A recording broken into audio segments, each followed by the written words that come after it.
بسم الله الرحمن الرحيم إن الحمد لله نحمده ونستعينه ونستغفره ونعوذ بالله من شرور أنفسنا ومن سيئات أعمالنا من يهده الله فلا مضل له ومن يضلل فلا هادي له وأشهد أن لا إله إلا الله وحده لا شريك له وأشهد أن محمدًا عبده ورسوله أما بعد فإن خير الحديث كتاب الله وخير الهدي هدي محمد صلى الله عليه وسلم وشر الأمور محدثاتها وكل محدثة بدعة وكل بدعة ضلالة وكل ضلالة في النار وأعوذ بالله السميع العليم من الشيطان الرجيم من همزه ونفثه ونفثه بسم الله الرحمن الرحيم يا أيها المدثر قم فأنذر وربك فكبر وثيابك فطهر والرجز فاهجر ولا تمنن تستكثر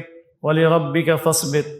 اللہ کی توفیق سے آج کی اس مبارک قرآنی مجلس میں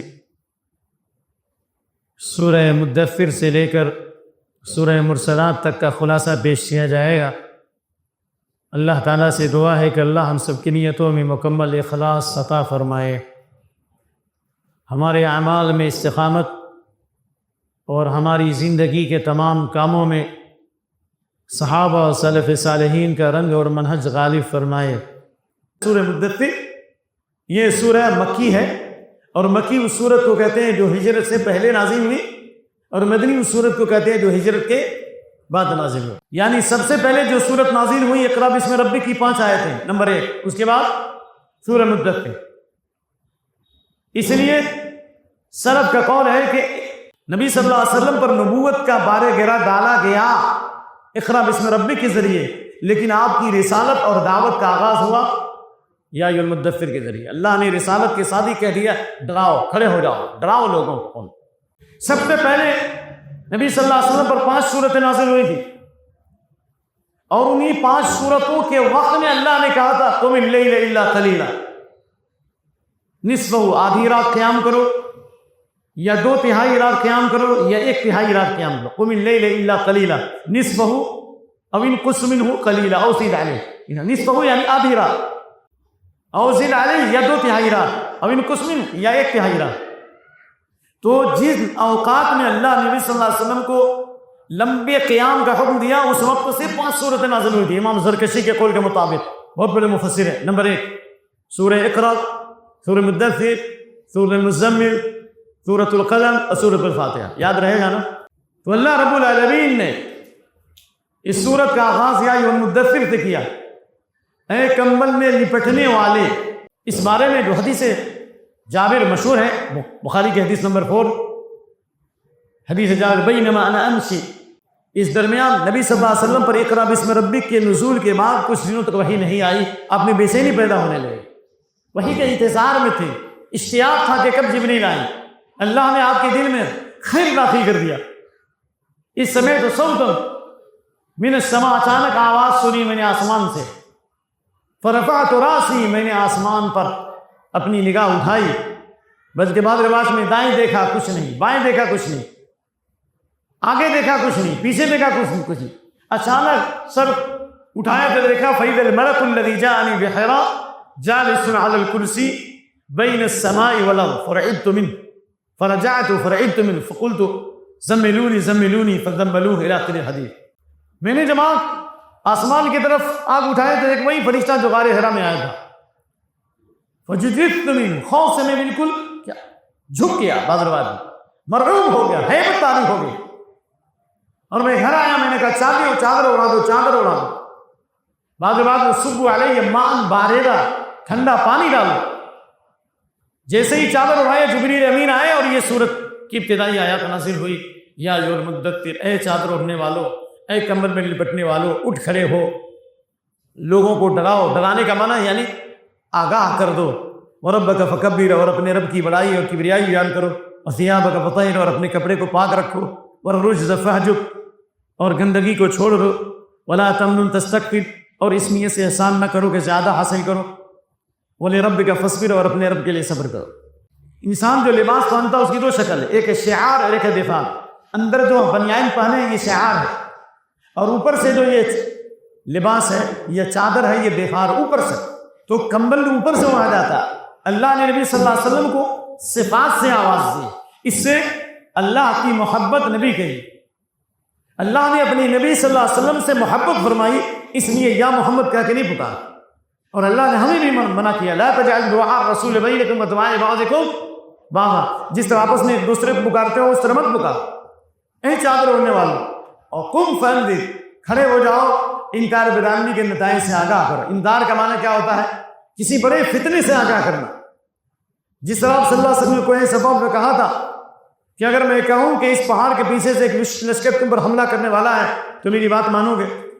تمام نے بیک سما کہا ما جربنا علیک کذبا، کبھی ہم نے آپ کو جھوٹ بولتے ہوئے نہیں دیکھا، جھوٹ کا تجربہ نہیں کیا۔ تو آپ نے کہا انی نذیر لکم، اللہ کا لشکر تم پر حملہ کرنے والا ہے، اللہ کا عذاب آنے والا ہے۔ سبحکم ومساکم، صبح میں اللہ کا لشکر آنے والا ہے، حملہ کر رہا ہے، اور شام میں حملہ کرنے والا ہے، اس سے پہلے آگاہ ہو جاؤ، آگاہ ہو جاؤ، آگاہ ہو جاؤ، یعنی اللہ کا عذاب تمہارے پاس ہے، قریب ہے۔ اور اس سے مراد دنیا کا عذاب بھی اور آخرت کا عذاب بھی۔ وَرَبَّكَ فَكَبِّرْ، اور اپنے رب کی بڑائی بیان کرو۔ اپنے رب کی بڑائی کا مطلب کیا ہوا؟ اپنے رب کی بڑائی کا مطلب یہ کہ نمبر ایک، رب کو بڑا جان۔ کس کو بڑا جان؟ رب کو۔ اپنے دل میں اللہ کی بڑائی بیان کرو، سب سے بڑا اللہ ہے، کسی کو بڑا مت سمجھو، اللہ کو بڑا سمجھو۔ ایک نمبر دو، اپنے زبان سے اور اپنے عمل سے اور اپنی زندگی سے بھی اللہ کی عبادت کرو، اور ہر جگہ اللہ کی بڑائی کا اعلان کرو۔ اللہ سب سے بڑا، اللہ سب سے بڑا، اللہ کی زمین سب سے بڑی نہیں، آسمان بڑا نہیں، سورج بڑا نہیں، کوئی ملک بڑا نہیں، کوئی قوم بڑا نہیں، کوئی مذہب بڑا نہیں، کوئی جماعت بڑی نہیں، کوئی خاندان بڑا نہیں۔ کون بڑا ہے؟ اللہ، اللہ بڑا ہے۔ وَرَبَّكَ فَكَبِّرْ، میں یہ پیغام ہے کہ جب ہم اللہ کی بڑائی بیان کریں گے تو اللہ رب العالمین دشمنوں کے دلوں میں ہماری بڑائی پیدا کر دے گا اور ان کا خوف نکال دے گا۔ جب ہم اللہ کی بڑائی بیان کریں گے تو اللہ تعالیٰ ہماری عظمت، ہماری محبت مخلوق کے دل میں داخل کرے گا اور ان کے دلوں میں ہمارا خوف طاری کر دے گا، اور اللہ ہمیں بزدلی سے محفوظ فرمائے گا۔ دلیل الذین یبلغون رسالات اللہ ویخشونہ ولا یخشون احدا الا اللہ، سورہ احزاب آیت 39۔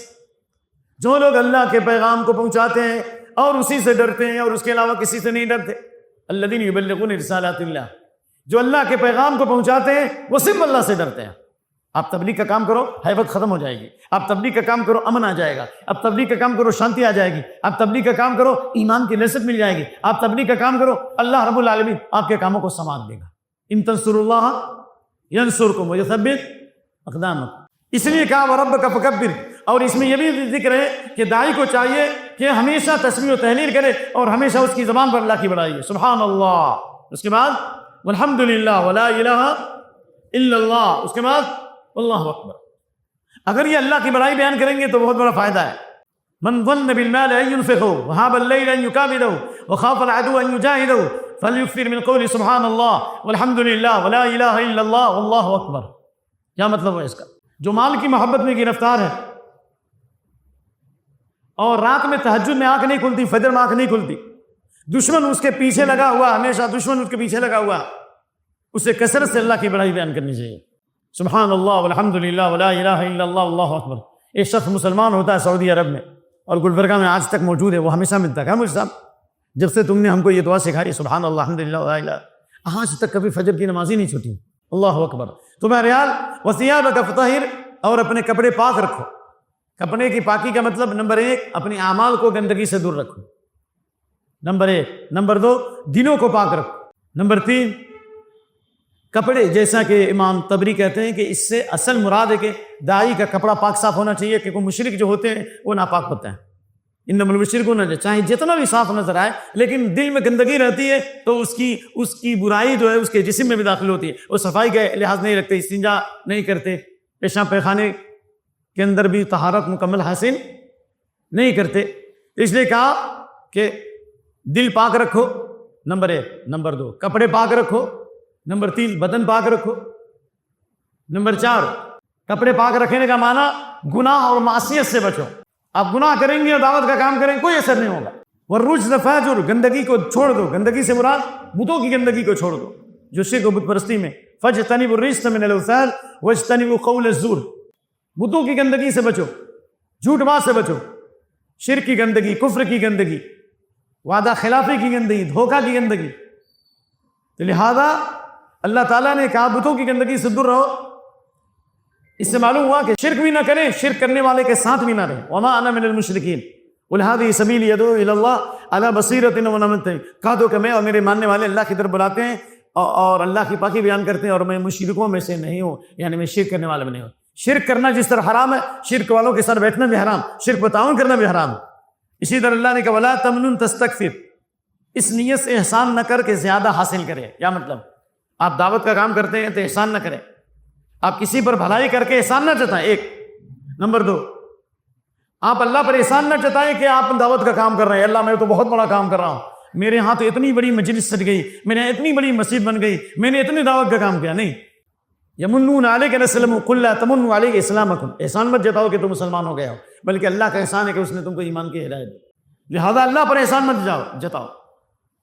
ولا تمنن تستکثر، اسی طریقے سے احسان جتانے کا مطلب کسی کو دعوت کا کام کر کے یہ مت کہو کہ تم گمراہ تھے، اللہ نے میرے ذریعے ہدایت دی۔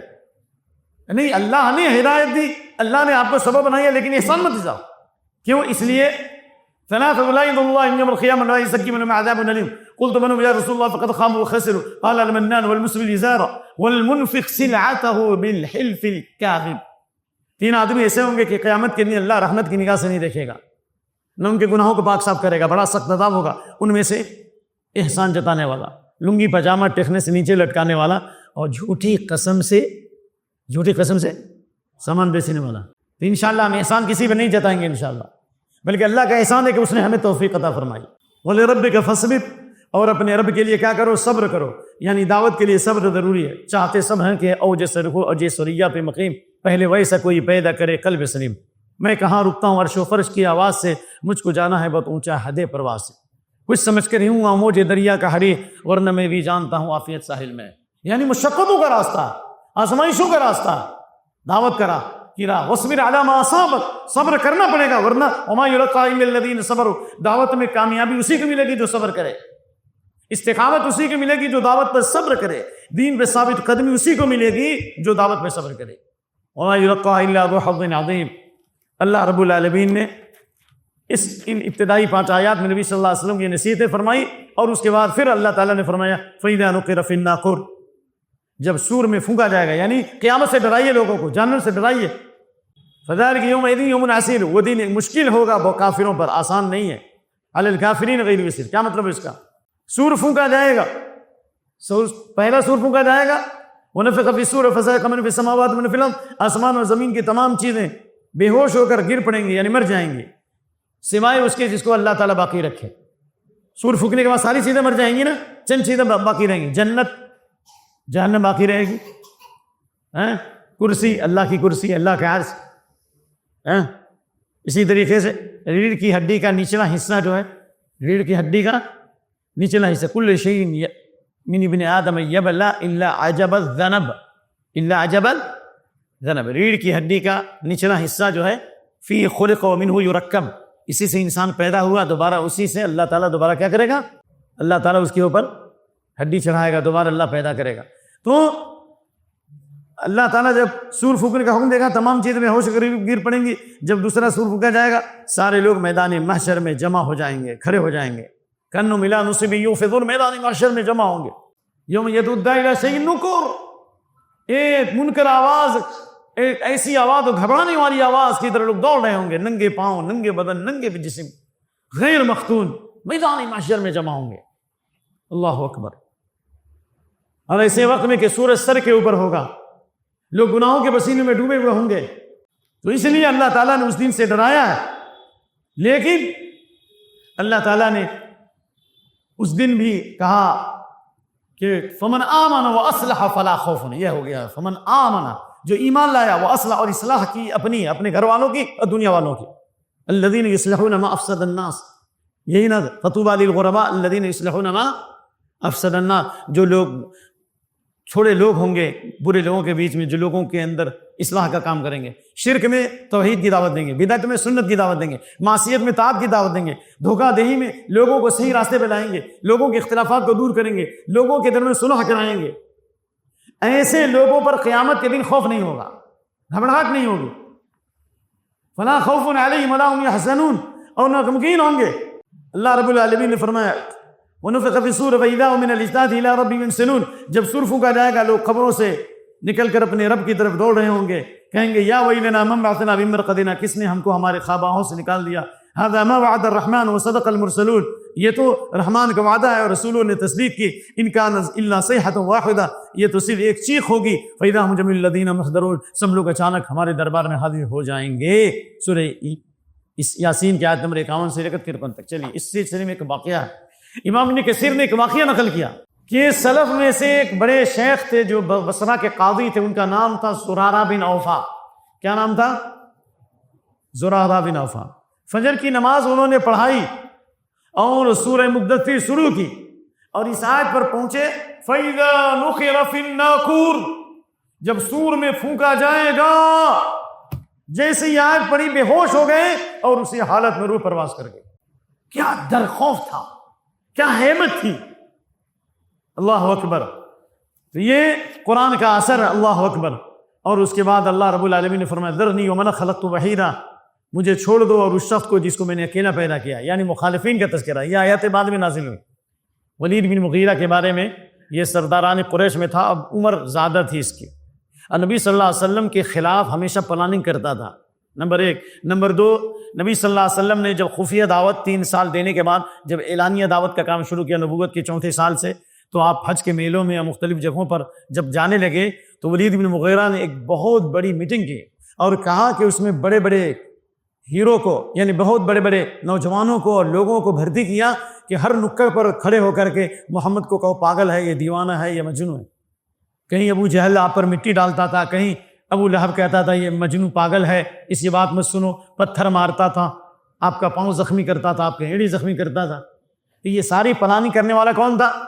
ولید بن مغیرہ تھا. اللہ نے اسی کے بارے میں کہا ذرنی ومن خلقت وحیدا، چھوڑو مجھے اور اس شخص کو جس میں میں نے اکیلا پیدا کیا. وجعلت له مالا ممدودا، اور اسے میں نے لمبا چوڑا مال عطا کیا. بہت زیادہ مال تھا.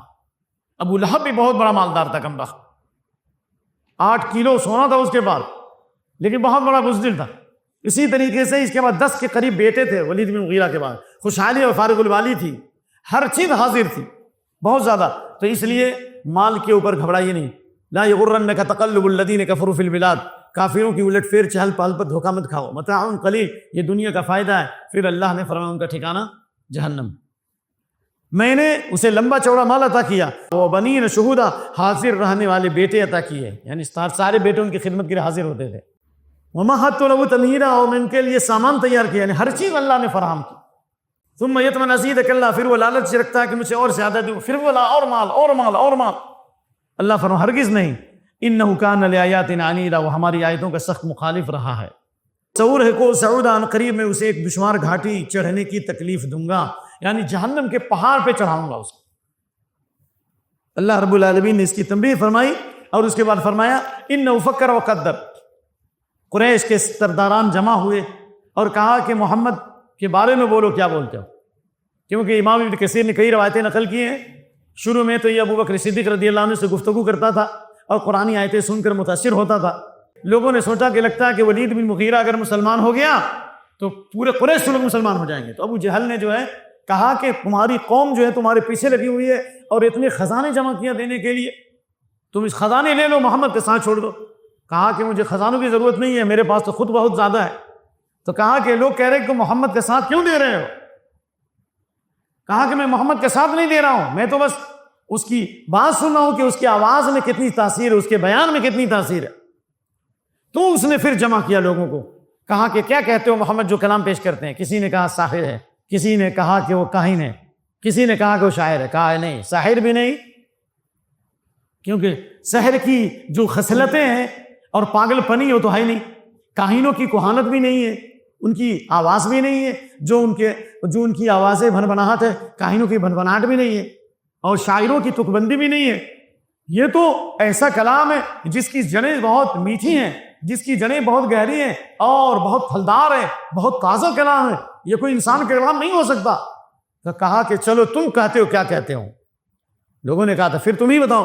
کہا کہ میرا آخری فیصلہ ہے، ان ھذا الا سحر یؤثر، مجبور ہو کر اس نے کہا، فکر وقدر، اللہ نے فرمایا بے شک اس نے غور و فکر کیا اور بات بنائی، فقتل کیف قدر، پھر وہ مارا جائے اس نے کیسی بات بنائی، ثم قتل کیف قدر، پھر وہ ہلاک کیا جائے کیسے اس نے بات بنائی، ثم نظر، پھر اس نے دیکھا، پھر اس نے تیور چڑھائی اور برا منہ بنایا، پیٹ پھیرا اور تکبر کیا، فقال ان ھذا الا سحر یؤثر، اس نے کہا یہ جادو کے سوا کچھ نہیں ہے جو نقل کیا جاتا ہے، یعنی یہ جادو والا کلام ہے، ما ھذا ان ھذا الا قول البشر، یہ انسان کے علاوہ کسی اور کا کلام نہیں ہو سکتا، یعنی خود متردد ہے، خود بے چین ہے، کچھ صحیح بات اس کی زبان سے نہیں نکل رہی، مجبور ہو کر اس نے کہہ دیا۔ تو اللہ رب العالمین نے کہا کہ اس کی سزا کیا ملے گی؟ ایک آدمی انجانے میں غلطی کرے وہ بھی مجرم ہے، لیکن جو جان بوجھ کر غلطی کرے، آپ کہیں گے نہیں 2 4 ہوتا ہے، وہ کہے 2 4 ہوتا ہے لیکن میں 2 کو 6 مانتا ہوں، تو یہ بڑا مجرم ہوگا نا جی۔ کہا سوسنی ہے سقر، میں اسے جلدی جہنم میں داخل کروں گا، وما ادراک ما سقر، اور تجھے کس چیز نے معلوم کرایا کہ سقر کیا ہے؟ جہنم کے ایک گہرا طبقہ ہے، گہری کھائی ہے جو جہنم کی آگ سے بھری ہوئی ہے۔ وما ادراک ما سقر، سقر کیا ہے؟ لا تبقی ولا تذر، خود اللہ نے اس کا ذکر کیا کہ سقر کی تعریف، لا تبقی، نہ وہ باقی رکھتی ہے نہ وہ چھوڑتی ہے، نہیں جسم کو باقی رکھے گی نہ جسم چمڑوں کو چھوڑے گی، بلکہ جلا کے خاک کر دے گی، جلائے گی، اور جب چمڑے جل جائیں گے تو اللہ نیا چمڑا چڑھائے گا۔ لواحۃ للبشر، چمڑے کو جھلس دینے والی ہے، علیہ 19 اس کے اوپر 19 فرشتے مقرر ہیں، پہرے دار مقرر ہیں فرشتے، اور وہ 19 فرشتوں کا جب ذکر آیا تو ابو جہل نے کہا کہ ہم 190 آدمی ان 19 فرشتوں کو شکست دینے کے لیے کافی ہیں۔ دل سخت ہوتا ہے تو انسان حق سے محروم ہو جاتا ہے، اور وہ فرشتوں کی طاقت کا کوئی اندازہ کر سکتا ہے؟ ان فرشتوں کی طاقت کا کوئی اندازہ کر سکتا ہے؟ جبریل علیہ السلام نے قوم لوط کی بستی کو ہاتھ میں لیا اور اتنی بلندی پہ لے گئے کہ پہلے آسمان کے فرشتوں نے کتوں کے رونے کی اور ان کے بچوں کے بلکنے کی آوازیں سنی اور پھر پٹک دیا، جیسا کہ امام ابن کثیر نے روایت کی۔ تو یہ 19 فرشتے یہ آزمائش کے لیے امتحان ہے لوگوں کا، کہ ایمان والوں کے ایمان میں اضافہ ہوگا اور جن کے دلوں میں بیماری ہے ان کے شک و شبہات میں اضافہ ہوگا۔ اور دوسری بات امام ابن کثیر نے کہا کہ کلدہ بن اسید بن خلف جو بہت بڑا بہادر تھا، اس نے کہا کہ 19 میں سے 18 کے لیے تو میں کافی، 17 کے لیے میں کافی ہوں، 17 کے لیے میں کافی ہوں، 2 کو تم سمجھ لینا۔ تو اللہ نے اسی کے بارے میں فرمایا وما جعلنا اصحاب النار الا ملائکہ، اخیر تک ہم نے جہنم کے محافظ فرشتوں کے سوا نہیں بنائے، اور ان کی تعداد ان لوگوں کے لیے آزمائشی بنائی جنہوں نے کفر کیا، کافروں کے لیے آزمائش ہے کہ انہوں نے انکار کیا، یہ بھی امتحان ہے۔ ایمان والے مانیں گے اور جن کے اندر کفر ہے وہ انکار کریں گے، اللہ اور ان کے عذاب میں اضافہ کرے گا، تاکہ وہ لوگ جنہیں کتاب دی گئی اچھی طرح یقین کرنے، اور وہ لوگ جو ایمان لائے ایمان میں زیادتی ہو جائے۔ کتاب والے یقین کرنے سے مراد یہود و نصارہ کی کتابوں میں بھی یہ بات معلوم بتائی گئی تھی توریت انجیل میں کہ جہنم پر کتنے فرشتے ہیں؟ جی 19، تاکہ اہل کتاب کو یقین ہو جائے کہ یہ اللہ کی کتاب ہے، نمبر 1، اور ایمان والوں کے ایمان میں زیادتی ہو جائے، ولا یرتاب الذین اوتوا الکتاب والمؤمنون، اور اہل کتاب اور ایمان والے شک نہ کریں، ولیقول الذین فی قلوبہم مرض، اور جن کے دلوں میں بیماری وہ کہیں، والکافرون، اور کافر کہیں یعنی جن کے اندر شکوک و شبہات ہے، اور جو کافر وہ کہیں کہ اللہ کو ایسی مثال کی کیا ضرورت ہے۔ ارے بھائی اللہ تعالیٰ حق بات سے نہیں شرماتا، مچھر کی مثال اللہ نے بیان دی، مکھی کی مثال اللہ نے دی نہیں دی، اللہ نے مکڑی کی مثال دی، مثالوں سے اللہ سمجھانا چاہتا ہے۔ اسی طرح اللہ گمراہ کرتا ہے جس کو چاہتا ہے، ہدایت دیتا ہے جس کو چاہتا ہے۔ وما یعلم جنود ربک الا ھو، تیرے رب کے لشکر کو سوائے اس کے کوئی نہیں جانتا۔ وما ہی الا ذکر للبشر، یہ تو انسانوں کے لیے صرف کیا ہے؟ نصیحت ہی نصیحت، یہ قرآن نصیحت ہے۔ اللہ اکبر۔ اس لیے جو ہے یہ فرشتوں کی طاقت کا کون اندازہ کر سکتا ہے؟ فرشتوں کے کوئی آسمان ہے 4 فنگر، ایسی جگہ خالی نہیں ہے جہاں کوئی نہ کوئی فرشتہ اللہ کے سامنے سجدہ ریز نہ ہو، نہیں ہے۔ ایسے فرشتے ہیں جو سجدے میں، بعض رکوع میں، قیامت تک سجدے میں رہیں گے، واللہ العظیم۔ یہ ساری روایتیں امام ابن کثیر نے نقل کی۔ اور جب قیامت ہوگی کہیں گے یا اب ربنا ما عبدناک حق عبادتک، جیسی عبادت کرنی چاہیے اللہ ویسی عبادت ہم نے نہیں کی۔ پھر اللہ نے فرمایا 3 مثالیں دی، چاند کی، رات کی اور صبح کی۔ چاند کی، رات کی، اور ہرگز نہیں، قسم ہے چاند کی، چاند بدر نکلتا ہے باریک، پھر مکمل ہو جاتا ہے، پھر مکمل ہو کے گھٹتے گھٹتے ختم ہو جاتا ہے، ہوتا ہے نا؟ یہ اللہ کی نشانی ہے کہ نہیں؟ نمبر 1، رات شروع ہوتی ہے اور تاریکی چھاتی ہے، پھر رات کی تاریکی ختم ہو جاتی ہے۔ قسم رات کی جب چلی جائے اور قسم صبح کی جب روشن ہو جائے، چاندنی اللہ کی نشانی ہے، اس کا بھی آغاز ہے، اور رات کی شروعات بھی ہے اور اس کا بھی اختتام ہے۔ صبح روشن ہو جاتی ہے، دن کا اجالا آ جاتا ہے، یہ بھی اللہ رب العالمین نے دن کی نشانی بتائی، کہا چاند کی قسم اور رات کی قسم جو چلی جائے اور صبح کی قسم جو روشن ہو جائے، اِنَّا لِحْدَ الْكُبَرْ، یقیناً یہ جہنم بڑی چیزوں میں سے ایک چیز ہے، نشانیوں میں سے ایک بڑی نشانی۔ جس طرح چاند کا تم انکار نہیں کر سکتے، رات کے آنے جانے کا انکار نہیں کر سکتے، صبح کی روشنی کا انکار نہیں کر سکتے، ان تینوں پر کس کا کنٹرول ہے؟ کس کا کنٹرول ہے؟ تو اللہ اسی نے جہنم پیدا کی ہے، اسی کی نشانی ہے۔ وَمِنْ آیَاتِهِ اللَّيْلُ وَالنَّهَارُ وَالشَّمْسُ وَالْقَمَرُ، اللہ کی نشانی میں سے رات اور دن، سورج اور چاند ہے، تو اللہ کی نشانی میں اِنَّ لِحْدَ الْكُبَرْ، اللہ کی نشانی میں سے ایک بڑی نشانی کیا ہے؟ کیا ہے وہ؟ جہنم، نذیر للبشر، انسانوں کے لیے ڈرانے والی ہے، نذیر لمن شاء منکم یتقدم ویتأخر، اور اس کے لیے جو تم میں سے چاہے آگے بڑھے یا پیچھے ہٹے، آگے بڑھے اور پیچھے ہٹے، یعنی جو نیکی کے اعتبار سے آگے بڑھے یا اور یتأخر یا نیکی کے اعتبار سے پیچھے ہٹے، ان کے لیے ڈرانے والی ہے۔ اللہ نے فرمایا فمن شاء فلیؤمن ومن شاء فلیکفر، جو چاہے ایمان لائے، جو چاہے کفر کرے۔ اللہ نے کل نفس بما کسبت رہین الا اصحاب الیمین، ہر شخص اس کے بدلے جو اس نے کمایا گروی رکھا ہوا ہے، کیا مطلب؟ بندھن میں جو کمایا اس کے ساتھ لگا ہوا اس کے گردن میں، کل انسان الزمنہ طائرہ فی عنقہ، ہر انسان کا عمل اس کے گردن میں بندھا ہوا ہے، یعنی اس کا اعمال اس کے ساتھ لگا ہوا ہے، اچھا عمل ہے تو آزاد ہو جائے گا، برا عمل ہے تو ہلاک ہو جائے گا، ہے نا؟ ہر انسان کا ہاتھ جو اس کے گردن میں بندھا ہوا ہے۔ مثال کے طور پر اللہ کے نبی صلی اللہ علیہ وسلم کی حدیث ہے، ما من امیر یلی عشرۃ من المسلمین، اس حدیث کو سن لیجیے غور سے، الا جاء مغلولا یوم القیامہ، جو 10 آدمی کا بھی امیر ہوگا قیامت کی سال میں آئے گا کہ اس کا ہاتھ اس کے گردن سے بندھا ہوگا، اس کا ہاتھ اس کے گردن سے بندھا ہوگا، یکف العدل ویوبق الجور، اگر انصاف کیا ہوگا تو اللہ آزاد کر دے گا، ظلم کیا ہوگا اللہ تباہ کر دے گا۔ تو اسی طریقے ہر انسان اپنے عمل کے ساتھ بندھن میں لگا ہوا ہے، اگر اچھا عمل کیا تو اللہ آزاد کر دے گا، برا عمل کیا تو اللہ اسے تباہ کر دے گا، جس سے کل الناس یغدو، ہر دن انسان صبح کرتا ہے تو اپنے نفس کو خرید و فروخت کر رہا ہے، یا تو جہنم خرید رہا ہے یا جنت خرید رہا ہے، یا تو اپنے نفس کو ہلاک کر رہا ہے یا اپنے نفس کو نجات دے رہا ہے۔ اگر صدقہ خیرات کیا، تسبیح و تحلیل کیا، استغفار کیا، لوگوں کے ساتھ بھلائی کی، یا کم سے کم چاشت کی نماز پڑھا تو اللہ اس کو آزاد کر دے گا جہنم سے، اور اگر نہیں کیا تو پھر جہنم سے آزادی نہیں ہوگی۔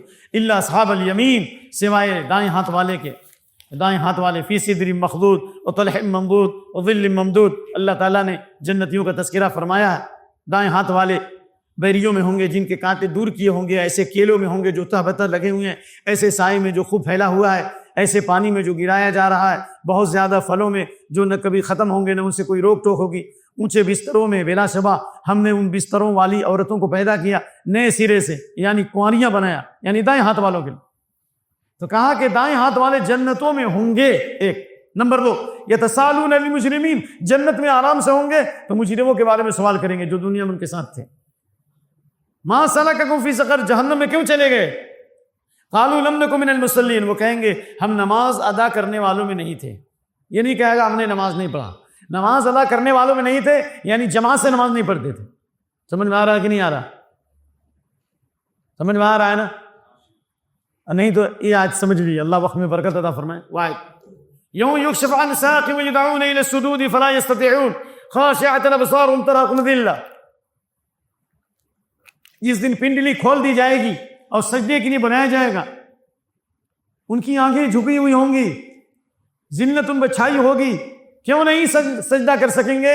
وقد كانوا يدعون الى السجود وهم سالمون، اس لیے کہ ان کو سجدے کے لیے بلایا جاتا تھا جبکہ وہ صحیح سالم تھے۔ حضرت ابن عباس مجاہد اکرما کہتے ہیں یہ آیت اس بات کی دلیل ہے کہ جماعت کے ساتھ نماز پڑھنا فرض، جس نے جماعت سے نماز نہیں پڑھی وہ میدان محشر میں اللہ کو سجدہ نہیں کر سکے گا، اور لم نکن من المصلین، وہ داخل ہوگا کہے گا ہم نماز پڑھنے والوں میں نہیں تھے، ولم نکن نطعم المسکین، اور مسکینوں کو کھانا نہیں کھلاتے تھے، اور وَكُنَّا نَكُونُ مَعَ الْخَائِضِينَ، بیہودہ بحث کرنے والوں کے ساتھ مل کر فضول بحث کرتے تھے۔ مسکینوں کو کھانا کھلانے کی حدیث تو آپ کو معلوم ہے، صحابی نے شکایت کی کہ دل بڑا سخت ہے، تو آپ نے کہا اطعم المسکین وامسح راس الیتیم، یتیموں کے سر پر ہاتھ پھیرو اور مسکینوں کو کھانا کھلاؤ۔ اور جو مسکینوں کو کھانا کھلاتے ہیں، وما أدراك ما العقبہ فک رقبہ، یہ گھاٹی کا راستہ ہے۔ گھاٹی کا راستہ کیا ہے؟ غلاموں کو آزاد کرنا، قیدیوں کو آزاد کرنا، اور قیدی آزاد نہیں کر سکتے۔ اور اطعام فی یوم ذی مسغبہ، بھوک کے دنوں میں کھانا کھلانا، یتیما ذا مقربہ، قرابت دار یتیموں کو، اور مسکینا ذا متربہ، یا خاک آلود مسکینوں کو، جو بھی جن کو گھر بھی نہیں صحیح رہنے کے لیے، غریب ہے بیچارے۔ ثم كان من الذين آمنوا وتواصوا بالصبر وتواصوا بالحق، پھر ان لوگوں میں ہو گئے جنہوں نے صبر کی وصیت کی اور رحمت کی وصیت کی ایمان کے ساتھ، اولئک اصحاب المیمنہ، وہی دائیں ہاتھ والے ہیں۔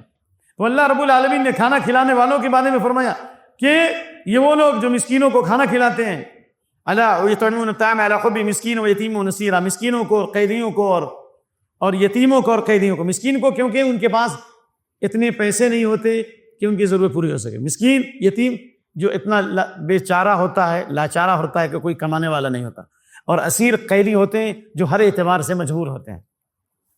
ان تینوں کو کھانا کھلائے۔ انما نطعمکم لوجہ اللہ، ہم تمہیں کھلا رہے ہیں اللہ کی رضا کے لیے، لا نرید منکم جزاء ولا شکورا، ہم تم سے کوئی بدلہ شکرداری نہیں چاہتے، بلکہ ہم اپنے رب سے ڈرتے ہیں اس دن سے جو دن بہت سخت ہوگا اور اداس والا دن ہوگا۔ فوقاہم اللہ شر ذلک اليوم ولقاہم نضرۃ وسرورا، اللہ تعالیٰ اس دن کی برائی سے بچائے گا اور انہیں چہرے پہ تر و تازگی عطا کرے گا اور ان کے دلوں میں خوشی عطا کرے گا۔ کھانا کھلانے کا فائدہ کیا ہے؟